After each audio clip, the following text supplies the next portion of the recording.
Hello and welcome to Ask Todd. My name is Todd Malloy, the relationship, intimacy, and sex therapist. This is an opportunity for you, the public, to ask questions about relationships, intimacy, and sex in an anonymous way so that you can continue to grow and prosper. Again, this is my offering to the world as being a part of a solution to the ills of society. So without further ado, we have this week's question is from N. Turner. The question is, and actually I found this to be interesting because I deal with this not so much as a question, but I see it playing out on a regular basis with my clients. When your partner wants space during an argument, what can you do to help the situation get better? Now, in the midst of relationships, there are some people that want closure immediately. Hey, we're having an issue, I want to deal with this, and the other person is either walking away, shut down, and so forth. There are a number of reasons that can be happening. Number one is that just because you're talking to someone and you think you're being calm, relaxed, but when you're arguing, things get intense. And people don't recognize, actually, you think the person's tripping, don't want to answer you. Actually, it's not. There's a little science behind that. It's neurologically the person's flooded, or there could be what is termed to me, and I'll use a very therapy word, but I'll explain it in a moment. Neural hijacking. This is where flooding. I'm having an emotion, and it's where my heartbeats per minute get to be about 100 to 165 beats per minute. And it kind of shuts off the brain, puts us in fight, flight, freeze mechanism type fight. So we're actually having a neurological response, no different than if you walk into a car or you get into a car and you turn the car on and all of a sudden the radio is blaring at you.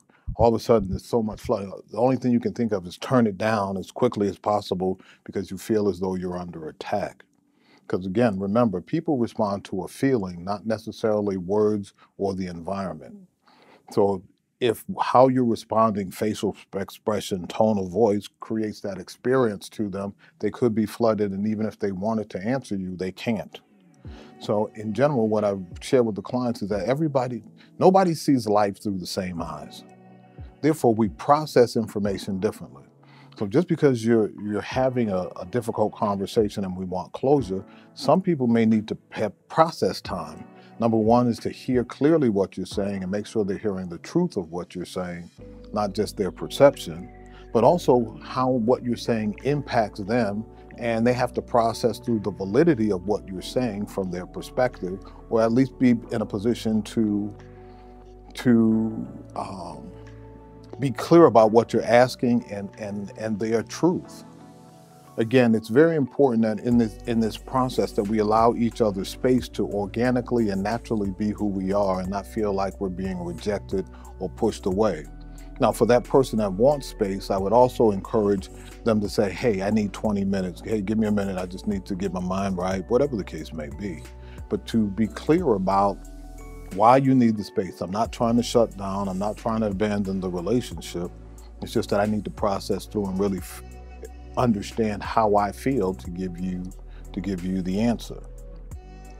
Again, allow people processing time again, but we have to quantify or tell the person how much time you really need.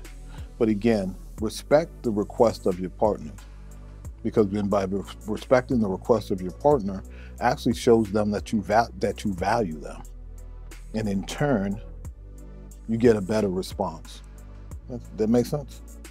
So okay, let's create a case study, a scenario to kind of make this clear. Let's say you're agitated. Typically we wait till we're full before we have something. I actually recommend that we be present, honest, sincere in every moment. And as we're having an experience, we should be communicating that, particularly when it's not consistent with how you want to feel with the person. So anytime I feel negative or I feel challenged by an action or behavior, we should do it real time. Again, that's me, the therapist. Now, however, naturally what we do is we see something, we ignore it. We see it once, we see it twice, we see it a third time, then we're like, WTF. Can you say WTF on social media? Okay, you say WTF. However, WTF is not the accurate message that you're trying to send. You had an experience. You process that experience and then you're saying, oh, no, you didn't. But like most people say, if you come with an aggressive tone or an agitated tone, they're going to say, oh, if that's what we're doing, that's what we're doing.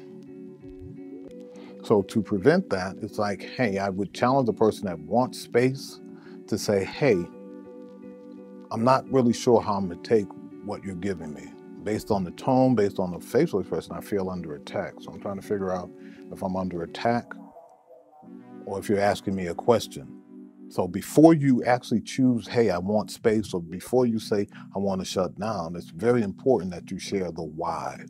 Therefore, that will facilitate your partner in creating that space for you, for them to calm down, for you to calm down and really hear the root of what's going on, so that at a later point, some 20 minutes later, no more than 24 hours, where you would actually sit down and say, hey, I appreciate you coming to me. It's like extending an olive branch.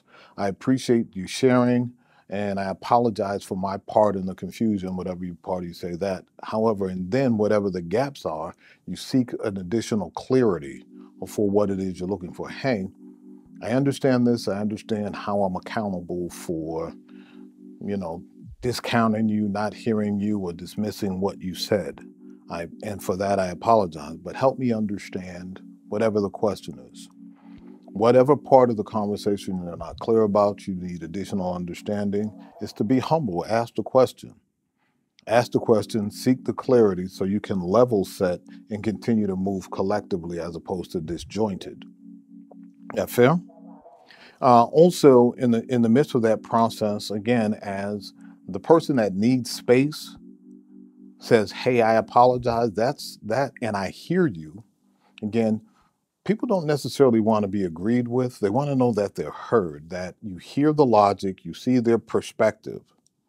Now, but taking the time to hear their perspective and identify the logic, now you can say, hey, I agree with the logic. However, this is how I was seeing it. And here's some different data points or additional data points. And collectively, we can get to a clearer solution. And again, create the loving feeling that we all want to share and express with one another. Again, I hope that explains that for you. If you have any additional questions on Ms. Turner, please feel free to send them in and I can expand on the answer.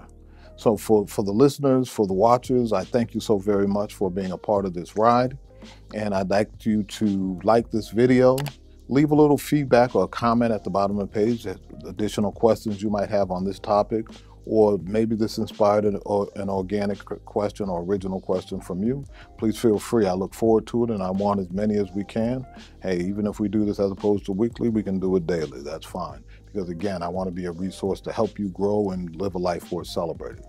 So again, I'd like you to like this video, to subscribe to my channel, press the notification button such that as each time new content is put out, you can continue to stay connected and share in the ride and the growth to a life worth celebrating.